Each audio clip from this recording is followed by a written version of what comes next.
Ooh, what's going on, YouTube? Bear here. This is Bear's Mix. Welcome back to my channel. I wanted to start out by saying Happy New Year to everybody. I hope this new year finds everybody joy and happiness. Lots of great revenue for all my drivers out there, and I hope this year goes much better than last year did. I also need to say happy birthday to my beard, and I can't believe how white it's gotten in this last year. Just for S&Gs, I completely shaved my goatee and everything off on January 1st last year, 2020, just to see how much my beard would grow in a year, and here we are, 2021, and this is what we got. Anyways, I'm here to give you guys a breakdown, a year in review of driving with Western Flyer Xpress. I'm going to break down my numbers, miles driven, my gross revenue, my total expenses, and my net profit. Now, this is before any taxes. Now, keep in mind, my taxes, including my fuel purchases and other expenses, out-of-pocket expenses, are not well, my fuel expenses are reflected in the expense report here, but my out-of-pocket expenses, things like tools, truck washes, cleaning supplies, hotel stays, paid parking for trucking, my satellite XM radio, I had to replace my GPS, I had to replace my laptop, had to get a new dash cam. Those items are not reflected in this. These are items that are out of pocket, stuff that I paid for, that were not deducted from my settlements. And yeah, we'll get to all this here right after this brief introduction.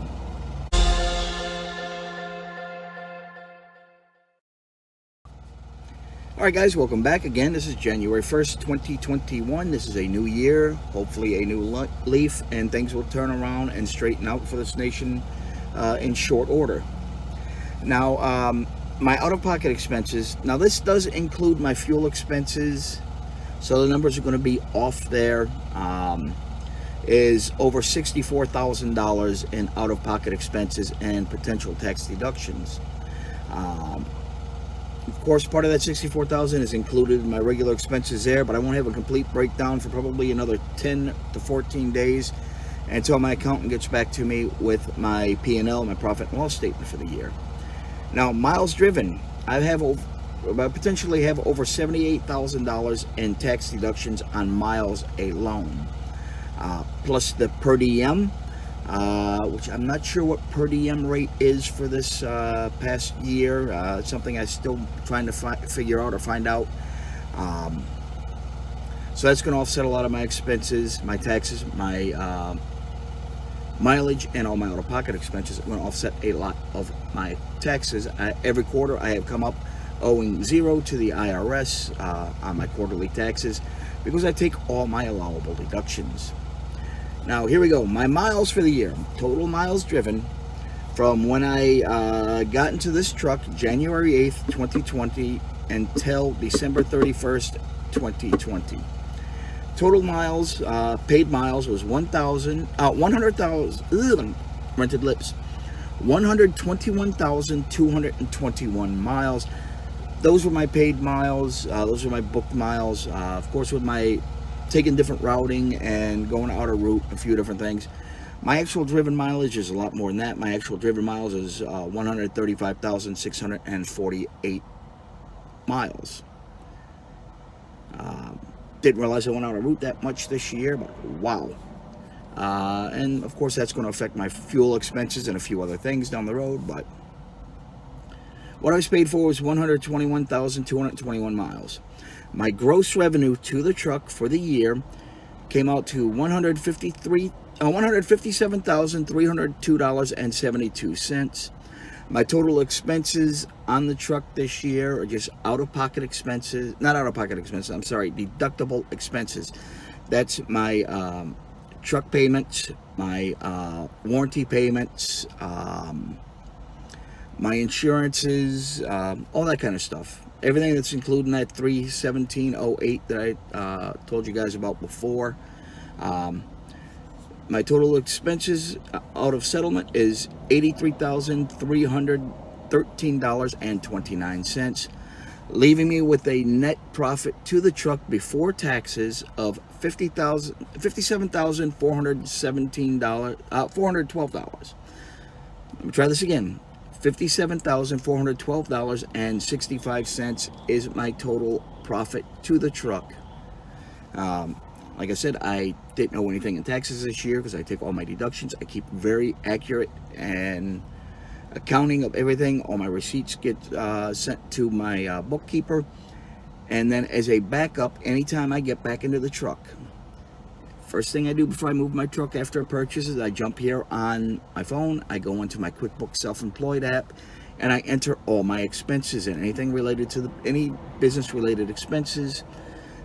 Get entered into that. Things like my cell phone bill, my Wi-Fi hotspot, my Sirius XM radio, the laptop I had to replace, the GPS I had to replace, the dash cam I had to replace. I've actually gone through 3 dash cams this year. The sun, the heat just destroys them down here in the desert. Things like showers, laundry, truck washes, secured parking for the truck when I'm home. That costs me $100 a month for a secured parking space. When I'm on the road, my car stays there, and when I am home, of course the truck stays there and I take my car home. There are a lot of expenses, a lot of things that are tax deductible, things that you can write off, and you cannot do that as a owner, or rather as a company driver. These are expenses and deductions that are only available to independent drivers and owner-operators such as myself and many of you others out there. Now, also included in my expenses this year is I just started my own brokerage firm, MP Enterprises, LLC. I am incorporated and set up as a freight broker in the state of Alaska, where I actually planned on being to by now, but because of the COVID, the closures and everything going on, I haven't been able to hire a team to put in this truck so I can move myself up there. But that's not stopping me from booking loads right now as a freight broker. I can't book for myself. I'm booking for a couple of shippers and a couple of carriers. Those numbers, of course, are not reflected in my numbers here for Western Flyer Xpress. These numbers that I've gotten written down here are just a breakdown going by my settlements, each settlement for the year, and doing the calculations off of that.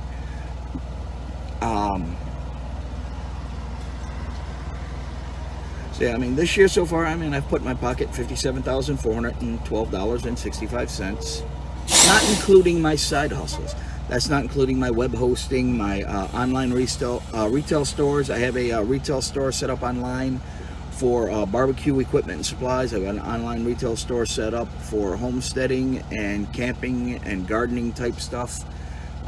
Like I said, there's my web hosting reseller packages, my domain registration services. I've got a few different things going on here, and not including my revenue from YouTube. This channel is not monetized yet. I'm not making any revenue here, but my other channel on getting prepared to move to Alaska and what I tend to go do there with my homesteading and everything, that channel monetized within a month and a half. That channel was already monetized. I've already got over 4,000 watch hours there. I've already got over 2,000 subscribers there. Here I currently have around 1,300 subscribers on this channel and about 1,700 hours of watch time. So I'm nearly halfway to the point where this channel will be monetized as well. And you guys, everybody watching right now, I truly appreciate you. I thank you for being here. If you've gotten any value or any good entertainment and good information from this channel, as I hope you have, please be sure to subscribe and smash that like button. Give me that thumbs up. That's what YouTube wants to see, the thumbs up. It helps with the internal promotion of the channel. Gets the word out there, gets people looking at the channel. And don't forget to ring the notification bell so you know when I upload new videos, as well as leave a comment below. Ask me your questions. Anything you want to know, I will answer for you to the best of my knowledge. I try and keep everything here very open, very honest, very transparent. I want to give you guys good information representative of what you will actually experience for yourself if you come over here working for Western Flyer Xpress. I've had about a half dozen drivers come into the company after watching my videos. And I'm glad you guys are here. To every single one of you, thank you for coming. I truly appreciate you being here. Now, I guess this video is going to be a little shorter than I normally do, or not. I want to give you guys a little information too on my brokerage. So if anybody out there is an owner-operator and you're looking for a broker, or if anybody watching this works for a shipper, and please consider sending some loads my way so I can get some wheels under them and get some freight going, and we can keep America moving. I'm going to be brokering all 48 states, Alaska, parts of Canada, and I'm even looking into some of the U.S. territories, as well as Hawaii and part of Mexico. I don't speak Spanish, so that's kind of hard to do, but surprisingly in Canada, only 2 provinces in Canada regulate brokers and transportation industry, which I found very surprising, but it also opens it up and makes it a lot easier for me to broker loads in and out of Canada. So that's another area I'm looking at expanding into. A little bit about the business here. For those of you that want to know how long it took me to obtain my broker authority, it was exactly 30 days from start to finish. The start was setting up a office, a physical location in Anchorage, Alaska, having an office, having phone lines set up, having fax lines set up, everything set up, and I have a legitimate physical mailing address and physical office in Anchorage, Alaska currently. Then I had to obtain my EIN from the IRS, which is basically the social security number for the business. Then I had to go to Alaska and apply for my entity, set up my corporation. I'm set up as an LLC. Then I had to get my Alaska State business license. I have a license, general business license, good for 2 years. I checked with the borough of Anchorage as well as the city of Anchorage. For this type of work, there is no business license required other than the state general law business license, and it is a business that I can operate from home in Alaska. I can do it as a home-based business if I needed to, which will save me a little bit of money on rent for the office that I'm running right now. All that took about 3 days to get everything set up. Then I got my business bank account. That took another day to get set up. Then I went over and through DAT. Well, first I went to TIA, the Transportation Intermediaries Association. I joined them, got a membership with them, as well as I took their broker training course. Theirs is the only course out there that's actually bona fide and recognized.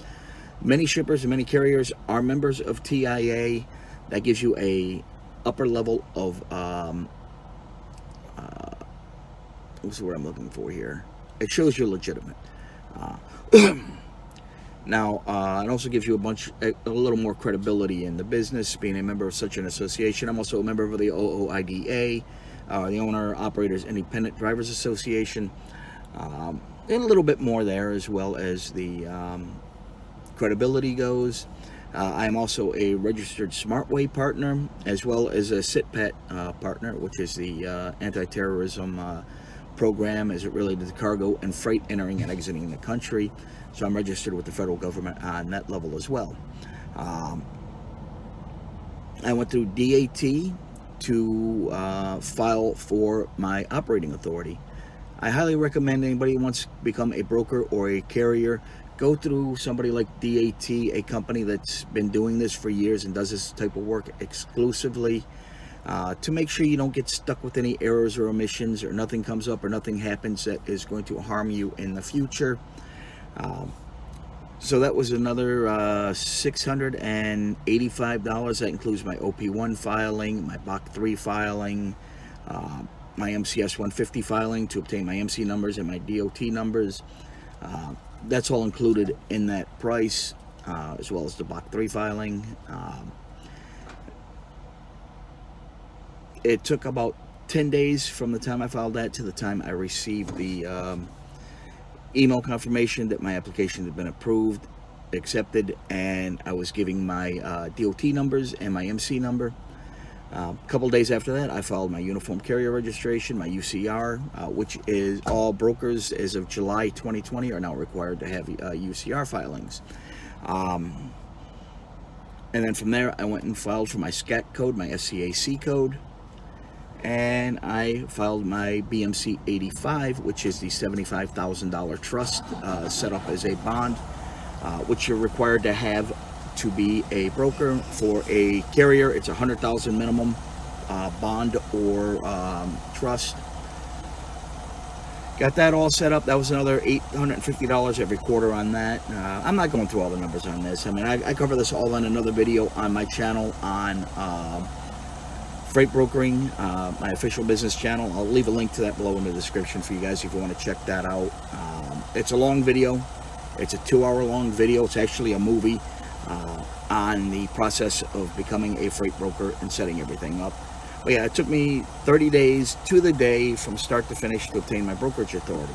So I'm all good to go there. So a little bit of information about the business. The company name is MP Enterprises, LLC. The mailing address is 5432 East Northern Lights Boulevard, Suite 552, Anchorage, Alaska, 99508. The business phone number is area 907-313-8409. The business fax number is area 907-313-8408. The company's website is mpenterprises.us. That's mpenterprises.us. Did I just say .net? It's .us. It's mpenterprises.us. The general email address for the company is info@mpenterprises.us. I have a carrier-specific email, that's carrier@mpenterprises.us, as well as a shipper-specific email, which is shipper@mpenterprises.us. My DOT number is 352-7860. My MC number is 117-3367, and my SCAT code is MPEA. And I did set up a CCI. Should go active by the end of the week. So I took on an additional $100,000 contingent cargo insurance. I don't need it as a broker, but it's still something good to have. It's something that shows that you're legitimate, and something I'm sure most shippers would appreciate you having, and in fact some of them do require it. So anybody that's interested in becoming a carrier for me, or interested in having me ship some of your commodities, head on over to the website, download either the shipper agreement or the broker agreement, whichever one applies to you. Get it filled out, get it signed, get it back to me to your respective email addresses with the required information on those documents, so I can get you in the system, get you approved. I do use DAT, load board, and I am going to be setting up DAT onboarding later on this week to make it a little easier for carriers to come on. And I will be factoring all loads. Most loads will be paid within 24 hours of receiving all the documents from my carriers. That is your signed rate confirmation, your pod, your signed and prepared invoice, as well as any accessory charges. As long as I have those by 10 a.m. Eastern Day, I want them in by 10 p.m. Eastern Time, Monday through Friday, to give me time to get everything collated and over to the factoring company. I use Axle Payments for my factoring. I need to have it to them by noon Eastern Time, Monday through Friday. They'll have everything processed, and they'll start sending the payments out around 5 p.m. So some of you may receive payment same day, but for most of you it will be the next day. For any shippers or carriers that are not already in the system, the first payment may take 3 to 5 days to process, as all their information propagates through the system and gets set up properly. I'm basically doing quick pay to my carriers, and unlike other brokers, I will not be charging a fee. I know some brokers charge anywhere from 2 to 5% extra for quick pay. It's your money. I know some are going to say I'm an idiot, I'm walking away from money, and I'm stupid for doing this, but it's your money. You're doing the work. You deserve it. I'm not going to take anything away from you that I don't have to. Alright guys, I think I'm going to cut it there for now. There's not really much in review for this year as far as WFX goes. It's just driving, more driving, couple breakdowns, more drivings. I mean, typical truck driving stuff. Alright guys, that's it for now. Again, I hope this new year finds you all well healthy, happy, and much wiser than you were last year. And until next time, keep it between the ditches, keep the shiny side up, the rubber side down. I'll see you out there on the road, and go Army, beat Navy. Ladies and gentlemen, our national anthem.